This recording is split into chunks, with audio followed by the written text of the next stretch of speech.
FAM di ujung tanduk. Kritik, kegagalan, dan seruan reformasi dari dalam negeri. Kuala Lumpur, 6 Oktober 2025, Federasi Sepak Bola Malaysia, FAM, kini tengah berada di bawah tekanan publik terbesar dalam 2 dekade terakhir.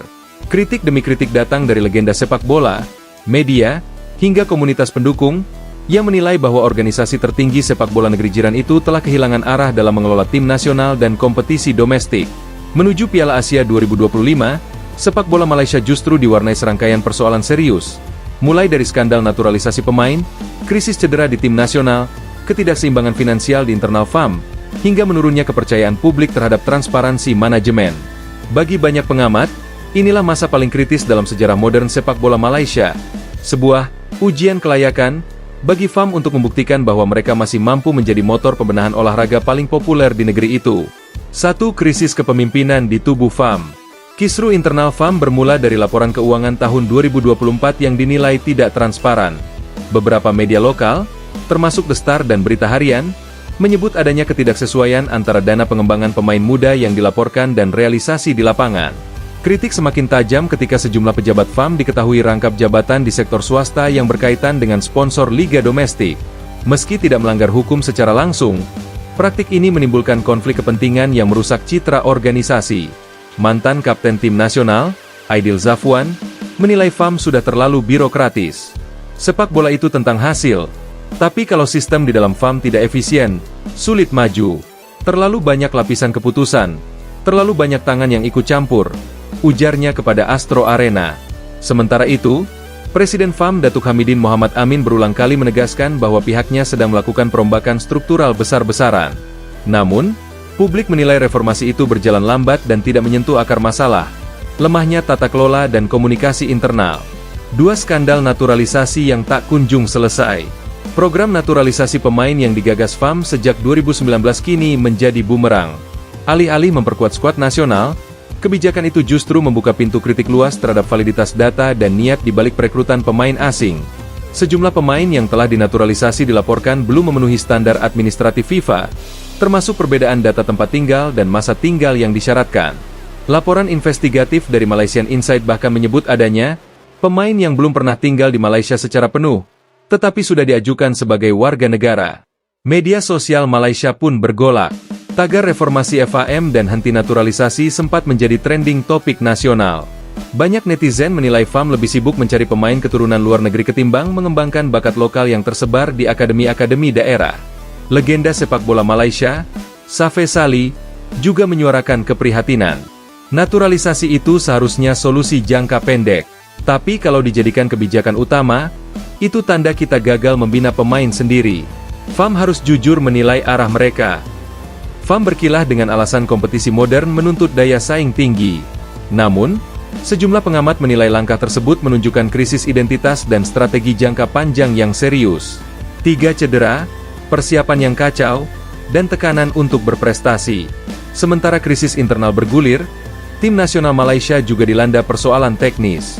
Beberapa pemain inti mengalami cedera panjang, termasuk Dominic Tan, Azam Azmi, dan Faisal Halim. Pelatih kepala Kim Pan-gon harus melakukan rotasi besar, namun hasilnya belum menggembirakan. Dalam 3 laga uji coba terakhir, Malaysia hanya mencetak 1 gol dan kebobolan 7. Pelatih asal Korea Selatan itu pun kerap menjadi sasaran kritik media. Namun, banyak pihak menilai bahwa kesalahan bukan semata-mata ada di tangan Kim. Bagaimana pelatih bisa maksimal kalau sistem dukungan di belakangnya kacau? Dari logistik, jadwal liga, sampai fasilitas latihan, semuanya tidak sinkron, kata analis sepak bola Malaysia, Zainal Abidin, kepada Bernama. Kondisi ini menggambarkan satu hal, krisis di tubuh FAM telah merembet ke seluruh lapisan, dari administrasi hingga lapangan hijau. 4 suara dari dalam, pegawai dan pelatih yang frustrasi. Krisis kepercayaan terhadap FAM tidak hanya datang dari luar, tetapi juga dari dalam. Sejumlah staf internal yang enggan disebut namanya mengaku frustrasi terhadap sistem kerja yang lamban dan minim transparansi. Ada kebijakan yang berubah dalam semalam tanpa penjelasan. Banyak keputusan diambil berdasarkan kepentingan pribadi, bukan profesionalisme, ujar seorang pegawai FAM yang diwawancarai secara anonim oleh New Straits Times. Selain itu, pelatih akademi daerah di bawah program pengembangan FAM mengeluhkan keterlambatan dana dan tidak jelasnya arah pembinaan usia muda. Hal ini berdampak langsung pada kualitas pemain lokal yang menurun, terutama di usia 17-20 tahun.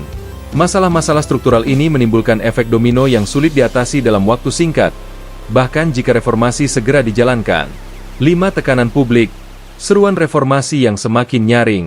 Gelombang protes terhadap FAM kini meluas. Supporter dari berbagai klub Malaysia bersatu menuntut reformasi total federasi. Koalisi supporter yang menamakan diri Gerakan Suara Bola Malaysia bahkan menggelar aksi damai di depan Wisma FAM, membawa spanduk bertuliskan, FAM bukan milik segelintir orang. Media arus utama turut menekan dengan tajuk editorial keras. Utusan Malaysia menulis bahwa, FAM telah kehilangan sentuhan profesional dan arah pengembangan yang jelas. Sementara The Malay Mail menyebut organisasi itu, lebih sibuk mengurus politik internal daripada prestasi nasional. Seruan agar dilakukan audit independen terhadap keuangan dan kebijakan FAM semakin menguat. Bahkan, beberapa anggota parlemen mulai menyuarakan kemungkinan pembentukan lembaga pengawas olahraga nasional yang berdiri di luar struktur FAM. 6. Kim Pan-gon di tengah badai. Pelatih Kim Pan-gon berada dalam posisi sulit. Ia datang ke Malaysia dengan reputasi baik setelah sukses mengorbitkan beberapa pemain muda di Korea Selatan. Namun, tantangan di Malaysia jauh berbeda. FAM dikritik karena tidak memberikan dukungan penuh terhadap program jangka panjang yang diusulkan Kim, termasuk pembentukan Akademi Nasional dan sistem scouting berbasis data. Saya ingin membangun masa depan, tapi kalau setiap keputusan harus menunggu persetujuan administratif, kita tidak akan pernah maju, kata Kim dalam wawancara eksklusif dengan Channel News Asia. Meskipun tekanan besar datang, Kim menolak mundur. Ia berjanji tetap akan fokus menyiapkan tim terbaik untuk Piala Asia 2025. Namun, tanpa dukungan sistem yang kuat, banyak pengamat menilai harapan itu sulit terwujud. 7. FAM dan bayang-bayang politik. Sejak lama, FAM dikenal memiliki hubungan erat dengan kalangan politik Malaysia. Banyak posisi strategis diisi oleh tokoh-tokoh dengan latar belakang politik atau bisnis besar. Kondisi ini memunculkan pertanyaan, apakah FAM masih berfungsi sebagai badan olahraga profesional, atau telah menjadi alat kepentingan tertentu? Analis politik olahraga, Dr. Ahmad Rauf, menilai bahwa reformasi FAM tidak akan berjalan tanpa kemauan politik.